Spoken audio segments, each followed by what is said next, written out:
台南市教育产业工会因为被议员指控，一礼拜上2节课，但欠领8万块的薪水是特权，无合理。对此，台南市产业总工会嘛站出来小挺教育产业工会。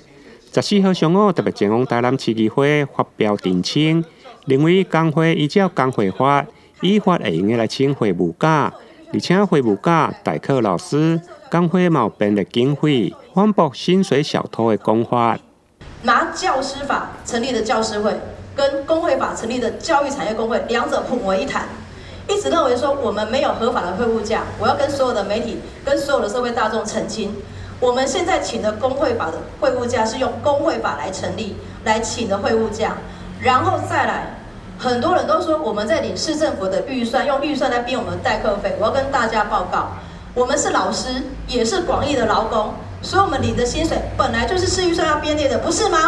是啊。不然要领谁的钱？再来，因为我们是会务干部，我们依照工会法成立的工会，我们出的代课费，我要跟所有的媒体、跟社会大众澄清，从民国100年成立之后，我们的会务假的会费收来之后，我们就是支我们这些所有干部的代课费。为什么要支代课费？因为我们常常要来协助会员参加教育局的各式各样的会议。所以我们不是减课，我要再次强调，我们不是减课，我们是找人固定代课。针对教育工会反驳，议员蔡玉辉嘛以监察院的纠正，认为教育部违反法律保留的原则，应该来减轻授课的会务假。教育产业工会讲我误解这个因的法令啊，其实是咱监察院纠正教师会不对，伊咧纠正教师会教师请假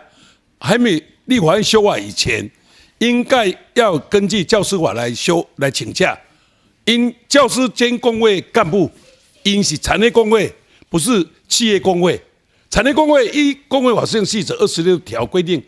产业工会袂当请会务假哦，袂当请伊来讲，理事长办内或前日处理会务，理监事1个月可以50个小时的会务假。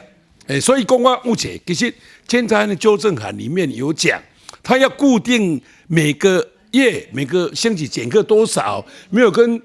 学生、家长、学生、学校、老师讨论，自行做这种决定，是不合乎法律的规范。虽然双方的讲法各有意见，认为中央甲地方意见无同，最后台南市产业总工会甲教育工会嘛一来拜会议会各党团，希望会用推动签订教师的团体协约。和教师的现场劳动关系